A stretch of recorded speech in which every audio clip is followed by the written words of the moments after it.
Saudara-saudara yang dikasihi Tuhan, sebuah lagu pop dari grup band Noah berjudul Tidak Ada Yang Abadi. Lagu ini menceritakan bahwa relasi cinta tidak abadi, tidak selamanya. Suatu saat cinta bisa hilang.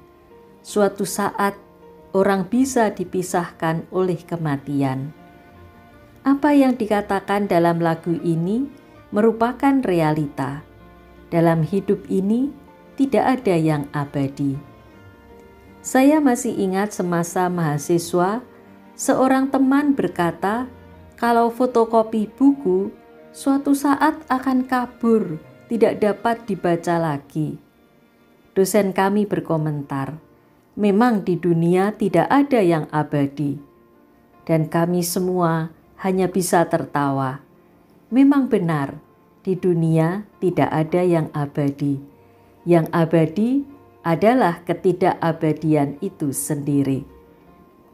Saudara-saudara yang dikasihi Tuhan, dalam Matius 6 ayat 19, Yesus mengingatkan orang banyak, janganlah kamu mengumpulkan harta di bumi.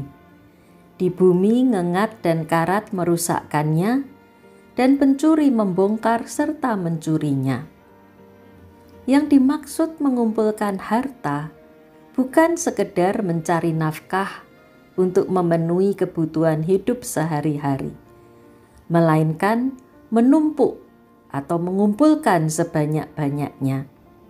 Padahal harta di bumi tidak abadi, mudah rusak dan bisa hilang dicuri. Demikianlah hidup yang tidak abadi.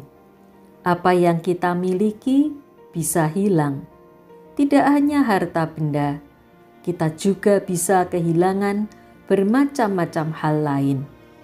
Kehilangan binatang kesayangan karena mati, kehilangan orang yang kita kasihi karena meninggal atau meninggalkan kita, kehilangan jabatan karena pensiun, kehilangan pekerjaan karena PHK, kehilangan ketenaran karena ada orang baru yang lebih terkenal, kehilangan kesehatan dan kekuatan karena penyakit, dan masih banyak lagi.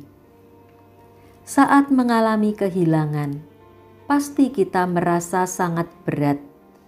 Orang bisa stres, frustrasi, putus asa, bahkan ingin bunuh diri karena kehilangan sesuatu. Maka kita harus selalu ingat, di dunia tidak ada yang abadi. Apa yang kita miliki di dunia ini dapat menjadi rusak dan hilang. Saudara-saudara yang dikasihi Tuhan, maka pada ayat selanjutnya, Matius 6 ayat 20, Yesus mengajar, tetapi kumpulkanlah bagimu harta di sorga. Di surga ngengat dan karat tidak merusakkannya, dan pencuri tidak membongkar serta mencurinya. Apa yang dimaksud dengan mengumpulkan harta di surga? Ada yang mengatakan perbuatan baik, perbuatan kasih, amal, sedekah. Ya, itu salah satunya. Tapi tidak hanya itu. Mengumpulkan harta di sorga berarti melihat sesuatu yang tidak terbatas hanya pada apa yang ada di dunia yang tidak abadi. Mengumpulkan harta di sorga berarti mencari yang lebih abadi, yaitu Tuhan sendiri. Mengumpulkan harta di sorga berarti hidup selaras dengan kehendak Tuhan saat menciptakan kita. Mengumpulkan harta di sorga berarti hidup di dunia dengan cara yang benar sesuai jalan yang diajarkan Tuhan. Oleh karena itu, mungkin ada hal-hal tertentu dari hidup kita yang harus kita lepaskan agar hidup kita mewujudkan cara hidup mengumpulkan harta di sorga. Mungkin itu prinsip atau pendapat kita yang selama ini kita pertahankan mati-matian, namun ternyata membuat kita jauh dari Tuhan dan tidak menjadi berkat bagi sesama. Mungkin itu cara hidup kita yang keliru, tapi sudah terlanjur menjadi kebiasaan. Semua yang menghalang-halangi kita untuk mengumpulkan harta di sorga harus kita lepaskan.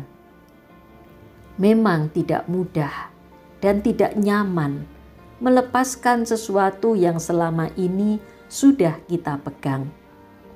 Namun dalam kehidupan yang tidak abadi ini, kita mesti belajar untuk melepaskan hal-hal yang memang tidak perlu dan yang menghambat jalan hidup kita agar sesuai dengan kehendak Tuhan.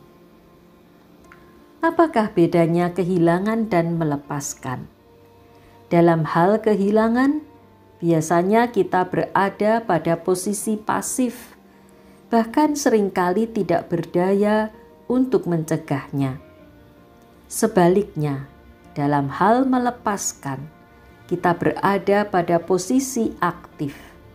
Kita yang berinisiatif dan menyadari pentingnya melepaskan. Kita menyadari seharusnya kita mau dan mampu melepaskan hal-hal yang tidak abadi. Mari kita belajar melepaskan, let go, hal-hal yang menghambat. Dan kita biarkan Tuhan sendiri, let God yang memimpin kita. Let go and let God. Amin.